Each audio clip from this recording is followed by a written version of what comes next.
it's Kwana back again with another review. Hope you guys are having an amazing day. Just got finished watching This Is Us Season 6, Episode 10, entitled Every Version of You. This was Randall's entry into the final, at least we think it's the final, Big Three trilogy of the season and of the series. And this was definitely my favorite episode of the Big Three trilogy for this season. But before we get into the recap, do me a favor and don't forget to click the subscribe button so that you can be here for all of my This Is Us recaps. Guys, we still do have more series left. I know it seems like things are winding down and we're getting to this bittersweet closing. So many of us are really going to miss this show, but we still have more This Is Us to come. So I would love for you to come on over here and join me as we talk about our favorite TV family, the Pearsons. First and foremost, I have to say this. Hopefully you've had an opportunity to watch the episode, because there are going to be spoilers for the entirety of the episode as I recap and talk to you about my thoughts of the episode, and then also tell you some of my thoughts about what we're going to get in next week's very explosive episode. If you follow any of the This Is Us family on Twitter, you'll see that Sterling K. Brown tweeted 5 things about Randall. It's a hilarious tweet. One of the most important things being that he is Rebecca's favorite kid. And while I don't think that's true, being a seasoned mom, you don't have a favorite, but it's clear to see why he and Rebecca get along so well in this episode. This was a very touching episode.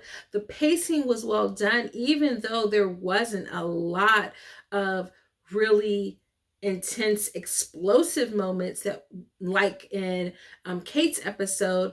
This was a much more subtle, much quieter episode, and yet filled with so much emotion. I actually cried several times on this episode. I'm going to try to get through this video without crying, but I also just want to say that out of the episodes, I really like the way that this episode was edited.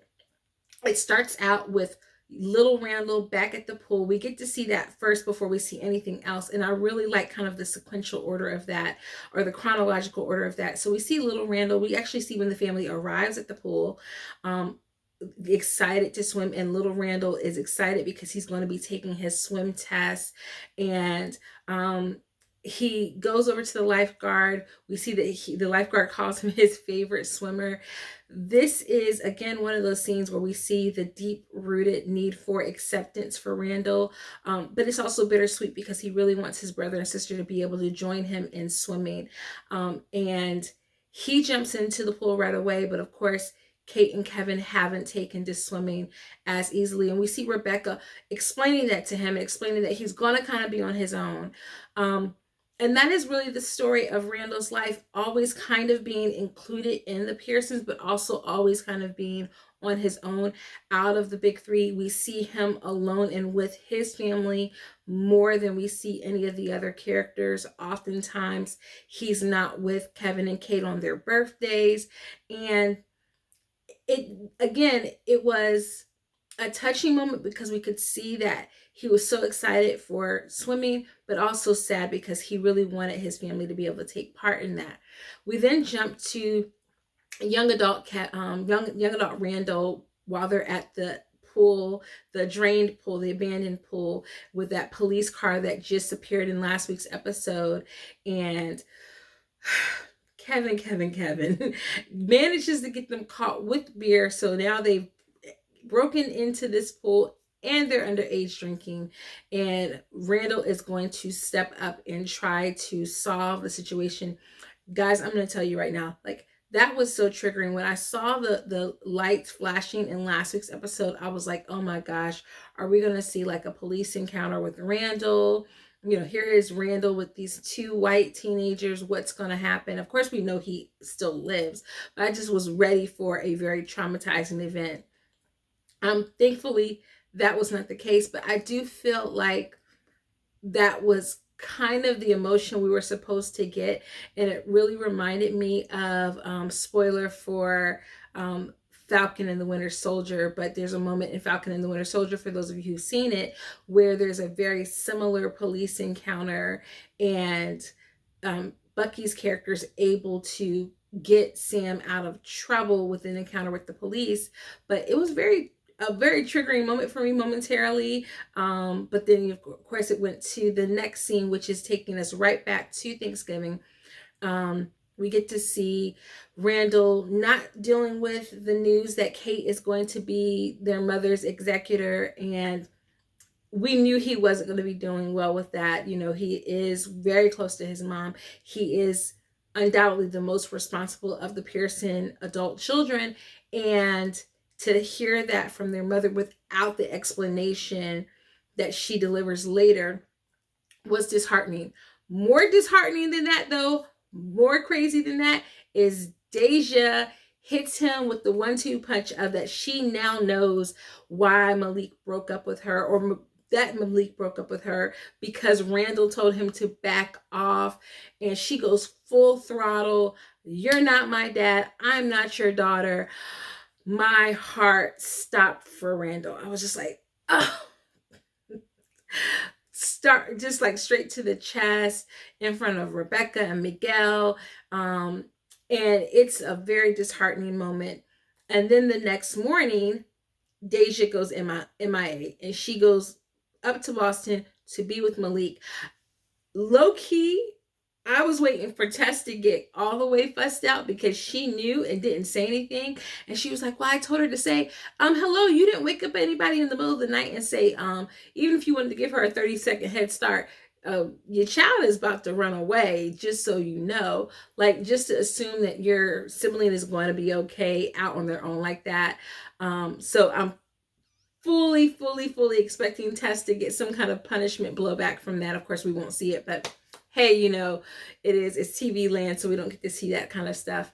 And so Randall's going to go up to Boston. He goes up to Boston and tries to retrieve her, but it is road trip time with Mama Pearson, and so we get to have a road trip. It was not lost on me that in season 1, we got a road trip with Randall and William that was extremely heartfelt and touching, and ultimately we got the end of William's life, and now we're finally getting kind of like that road trip with Randall and Rebecca. And I'm not gonna like bore you with all of the details about what happens on their road trip, but they get a chance to talk, to reconnect. He gets to see that his mom has been collecting all of these mementos about his life. She's been keeping up with things he's been saying in interviews, like what book he's reading, and she starts reading it too.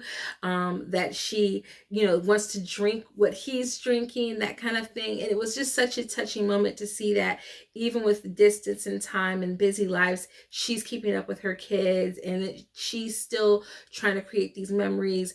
And there she goes pulling out that phone with those selfies. It's just like, I wish they had done a flashback to Randall with his tablet from the Thanksgiving episode, because it's like, this is where he gets it from. He completely gets it from Rebecca. And it's those little touches that I think makes the show so special, because we get to see the connection between characters and the similarities between them. I mean, they've done that throughout the whole entire series, right? We've seen that with like the different actors playing each other, the nuances to their voices, the way that Niles Finch is kind of trying to pick up on Sterling K. Brown's tone of voice as a younger adult, because they're a height difference between the two that obviously can't be explained away because they would have already kind of grown. But it's those little touches that I think make the show a little bit more believable and just extremely sweet. We flash back into the past and we get to see Randall has passed his swim test, and we also get to see young Randall talking, or going to the to Kate's diner, and they're talking, and he goes to call Rebecca. He goes to check in on Rebecca and let her know that they're all okay, and they have this really touching moment on the phone. And it's those moments where we get to see like how close he's been. I think this is extremely important for Randall, because as someone who's adopted, he's struggled with his identity and with his understanding of where he fits.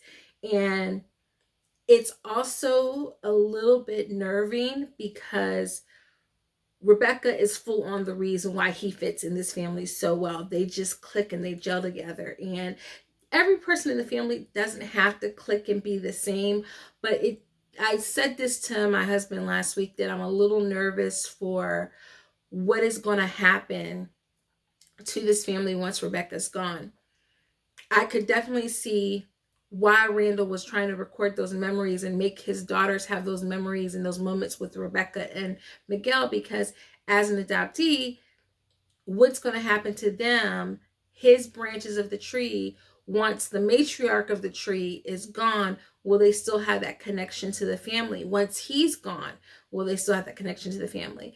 And you know, I think they're going to build toward us understanding and him feeling like firmly established, hopefully with like his siblings. But it was so many just sweet moments from them playing darts, kind of throwback to Rebecca and Jack in their earlier days. Just so many touching moments on this road trip.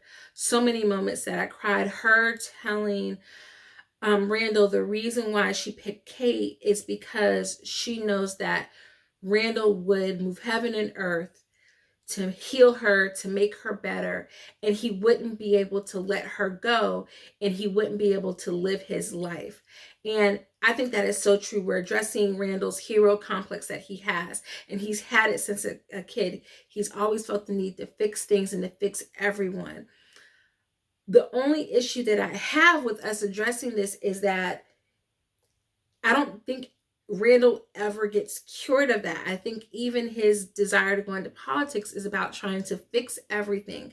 And I think that's great that you believe you can make a contribution to the world and you can fix the world, but you can't do it to the detriment of self. And hopefully through talking with Rebecca, he learns that lesson. But we definitely see that old flashback Randall hadn't learned that lesson. We see young adult Randall. He talks to the officer and confesses that the family's not doing well. They're struggling with Jack's death. He's carrying the family on his back, trying to keep them together. And if they go to jail, it's going to make their mom fall apart and they are going to fall apart. And he's able to talk the officer out of arresting them. And then we even see it with young Randall where he tags Kevin, jumps into the pool, knowing that Kevin's going to chase him. He jumps into the pool, knowing that Jack is going to have to go into the pool with Kevin to help him because he can't swim, which then causes everyone in the family to jump into the pool. And we get to kind of see that really Randall is going to be possibly the glue that holds this family together. It kind of made me think of Encanto, like that passing of the candle, the passing of the torch, where Rebecca is really the glue of the family, but she's put that same quality within Randall. Randall possesses that same quality within him, and perhaps he will be the glue to hold the family together. Ultimately, they make it to Boston, and Deja comes home, and this is the only problem I have with the evening was I do wish that they would have had that conversation, but Deja's like, I don't want to talk about it right now because I'm not ready, which kudos to her for knowing her boundaries, but she's like, I am sorry for what I said. You're my dad. You're the only dad I've had. And obviously she's a teenager. We give her grace. We know that teenagers are not emotionally mature and they say hurtful things and they punch down and they go for the jugular just to get a reaction out of you. And also just for that confirmation that they're wanted and that they belong. I hope that we get to see some moments where Deja feels fully grounded in this family, because Randall and Beth definitely want her in the family. Randall fully sees her as his daughter, no different than Annie or Tess. And I really do hope that we get to see her kind of come into her own where she feels fully accepted. I think it's kind of hard because she was so much older and she has her mom out there and she has a relationship where she had a relationship with her mom. But I hope that she gets some security within that.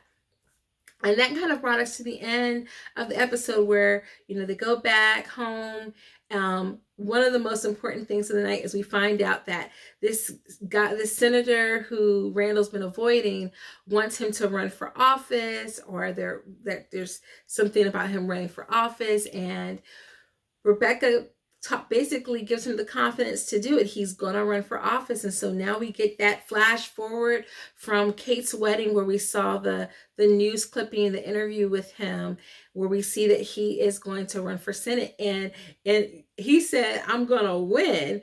And it echoed past Randall, who said to the officer, he says to the officer, I can't get arrested because I'm going to maybe one day be president and I can't have an arrest record. And I'm like, it's such a Randall thing to say, but yet so true. This is a young man who he's confident that when he puts his mind to something, he can do it.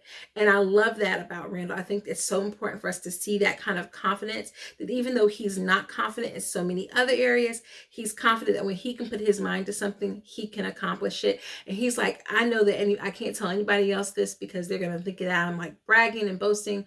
But if I run for this, I'm going to win.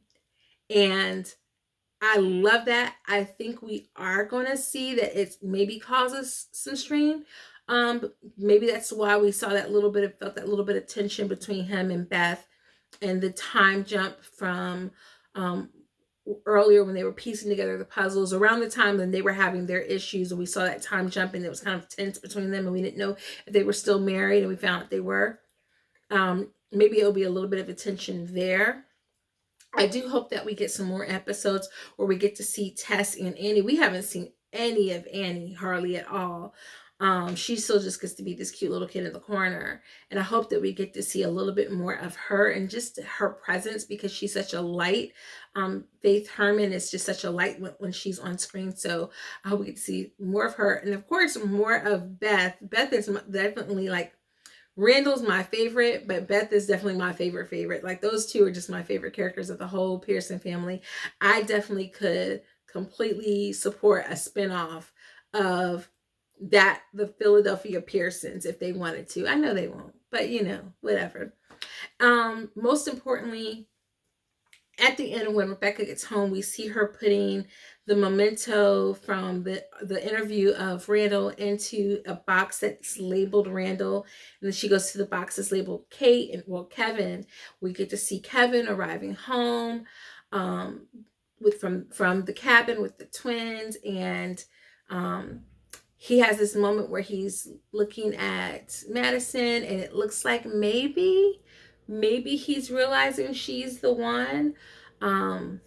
We still don't know yet, and I have a feeling we're not going to find out until episode 11, unless maybe we see glimmer of something in episode. I feel like we're not going to find out until episode 12, but maybe we'll see a glimmer at episode 11. And then we get picked up, and we see right after last week's episode when Kate makes that phone call to the school, tells the principal, and I still don't know his name. God knows, I guess I better learn his name before she marries the old dude. But where she tells him that she wants him to put in for the job for her, and she goes back and she tells Toby she's not ready to move to San Francisco. And that's the end of the episode. But this episode was so soft and so sweet and so delicate. And I think what we needed after the heaviness of last week's episode, we needed somebody's story to just come together and be wholesome. And Randall is so unproblematic. I mean, I guess they could have drawn out the Deja thing more, but I'm so glad they didn't. I think we needed a recovery from last week. I also feel like this is their reprieve, because next week's promo looks vicious, and literally the promo is like, this is the moment that breaks the family. So theories for going forward. We see little Jack walking down the sidewalk by himself. I'm hoping and praying that the neighbor gets him, and he doesn't get too lost, but we know he is going to get injured. Toby announces that he has the smoker. So we had the crock pot leading up to Jack's stuff. Now we're going to have the smoker leading up to little Jack getting injured. I suspect that not only will little Jack get missing, but maybe someone else in the family will get injured and harmed. And I feel like there's a possibility that we might see something happen to Miguel, because he and Kate are the only two characters we have not seen in that time jump. And obviously, I don't think we're going to find out what happens to Kate until the end. But I think it is a very strong possibility that we're going to find out that something happens to Miguel. Knock on wood, I hope not. But I don't know. The butterflies, the tummy feels, it's just not, it's just, I'm just nervous. But guys, we literally only have like 8 episodes left until the end of this season.